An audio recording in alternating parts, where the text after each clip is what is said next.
Hi guys, how you doing?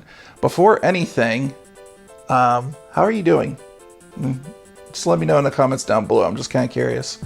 So a couple things before we get into the price increase talks of like what's going on with the major systems and stuff right now. A couple things I want to address. First of all, I will be going to PAX West this year, so I will be there. It's just going to be me with my camera, a little stick to hold it on. Real simple setup because I don't know what to expect. Like, we went last year and I took all my equipment and stuff and I went with my buddy Dale. And a lot of the trip just ended up being us exploring Seattle and checking things out because honestly, PAX was pretty thin. I'm excited to see that Nintendo has a booth this year. I do have an appointment with them on Sunday to go see Splatoon. If anything, I'll have my little head-mounted camera while I'm playing games so I can get some footage of that. But yeah, for the most part, I don't know what to expect of it this year. I hope it's mostly back, but we'll see. I'm hoping to see a lot more indie games this year. Even like last year, it was very thin, guys. Here's something that's been rattling in my head for a while. Now, here was the original plan when the PlayStation 5 came out. PlayStation 5 has some great games, okay? But they have a lot of single-player games that are like 6-10 hours at the best. And so going into that from PS3 to PS4 and seeing that, I just didn't pick up a PS4, okay? Now, I'm happy to see that the PS5 is backwards compatible and plays those PS4 games, so I have a big catalog of games I can go back and play, and so it's largely becoming worth it to buy into this generation of console as opposed to last generation. The other thing that's been in my thought process lately has been how hard it has been to find PlayStation 5s. I've still not seen one on a store shelf. Now, I live out in the boonies, and maybe they're prioritizing these things towards cities, but at least where I live, I have not ever seen one, ever. We used to have a GameStop here. It's since closed down. That's the only place that ever had them on the shelf. The other stores around here have never ever had them in 2 years. Never seen them once. The only time I've ever seen a Series X is when I happened to stumble upon one at Walmart and saw that it was sitting on the shelf or getting stocked on the shelf. And that was just serendipity. That just happened to be there. And this is when these things were going for like well over $1,000. And I was like, MSRP? Yes, please. Because if I get it and I don't like it, I can always like flip it.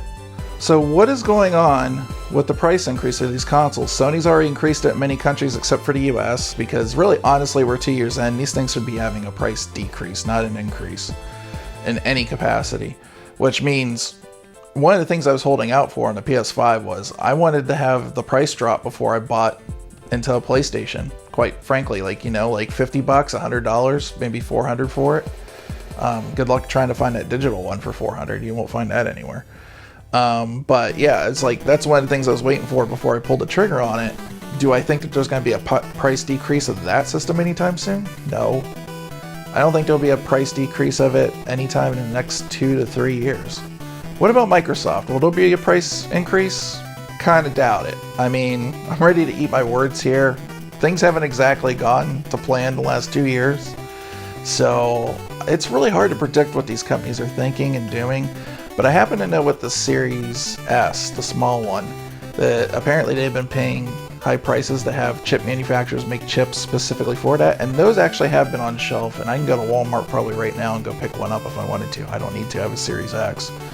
But at the end of the day, it's just been a weird situation. So Series X, will that get increased? I don't think so. I think Microsoft really wants to win and get more people into their Game Pass subscription service and everything. And I think Microsoft has tons of money, and they've just been eating a lot of the cost just to get Game Pass up and running. So why wouldn't they eat the cost on what they would lose with the consoles? So I don't know. It seems like Microsoft's all in at this point, trying to be top dog. And so I'm not necessarily convinced that they would raise the price. Actually, going back to last generation, their strategy is not to spend so much on hardware to try to make more of a profit on the system. And people complained about how the systems weren't really super powerful or anything like that. So they started introducing these new technologies like SSDs instead of like hard drives, and bringing up a little bit more power into the chips, especially with the Series X and the PlayStation 5.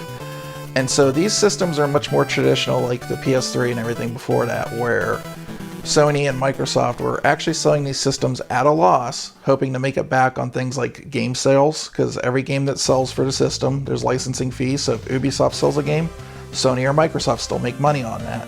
And then on top of that, Microsoft had things like this game service, Game Pass, and now Sony does too. So if they can sell you on those things, they recoup a lot of that money back and start making profit off of you, right? Well, with the bailout checks and things like that going on, that's not been the case because our governments have all just sitting here been printing money like crazy, causing inflation to go up, trying to bail everybody out of this situation. It's been the COVID-19 epidemic for the last 2 years. And so it's been really bad for Microsoft and Sony. So it makes sense on Sony's end. Sony's just not nearly as big as Microsoft, so they can't really float the costs. So they have to like bring the cost of the system up to meet the strongest currency out there, which technically the US dollar isn't the strongest, but we're also like, you know, kind of like shoehorned into everybody else's economy, and they're also competing with Microsoft here, so it makes sense that they wouldn't want to raise the cost of the system here. Do you think Nintendo will raise the cost of the Switch? I don't think so, because ever since the Wii generation, Nintendo has always made these systems with like quite a bit of a profit margin. They don't sell them at a loss, and they haven't since the Wii. So Nintendo's kind of automatically built a buffer in for them to deal with all this.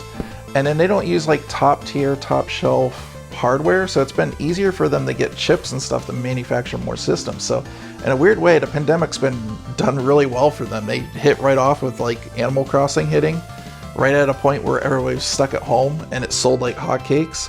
Then they were continuing to be able to make systems because they were able to get a hold of these like older style chips, these Tegra chips and stuff. And just the manufacturing of the Switch has just not been overall as difficult as these new generation systems, which they're not new generation, they're current generation. It just doesn't feel that way because I still don't know that many people with them.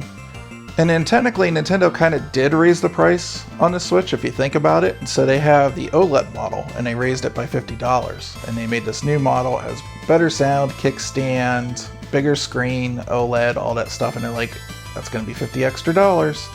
And while there's some discussion out there that the system was supposed to be something more, like a pro version, I never actually believed that. I never thought that would be the case, especially with what was going on with the chip manufacturing out there. But these things take a couple years to kind of like turn into something. And maybe at the very, very base level, like right at the beginning when they were thinking about bringing out this new Switch SKU of possibly doing something like that, I think the whole thing with the economy and COVID going on and the inevitable inflation and all this that's happening pretty much killed that. So for me, I'm kind of teetering on, if I happen to see a PlayStation 5, I wanted to say 3 for a second, and I might have said, I screw up in these videos a lot. I catch myself a lot after editing, and I'm just like, oh well, just put some text there and fix it. But if I happen to see a PlayStation 5 at MSRP, I'm just going to count my lucky stars and get it, because still right now, I mean, I don't know, like, with everybody just buying them at like insane prices on eBay, like 700 and stuff, like why would they reduce the price? Like the general public has basically shown them that there's a lot of people out there willing to pay anything to get their hands on one of these consoles, especially during the pandemic. People were just bored and wanted something to do. So, but I think that's kind of waned off now, people going back to work and everything. But yeah, I just don't see a price decrease for 3 to 4 years. And I don't see a price decrease anytime soon for Xbox either, or Switch. So it's been a weird generation to just not see that. You're just so used to it after a couple of years. Anyways, that's been my thoughts. Probably end up getting one if I can find one. Finding one's been an issue. But what do you guys think in the comments down below? Hit me up down there. Let me know how you've been doing. You know, I've been kind of away for a little bit, but anyways, you guys have a good one. Later.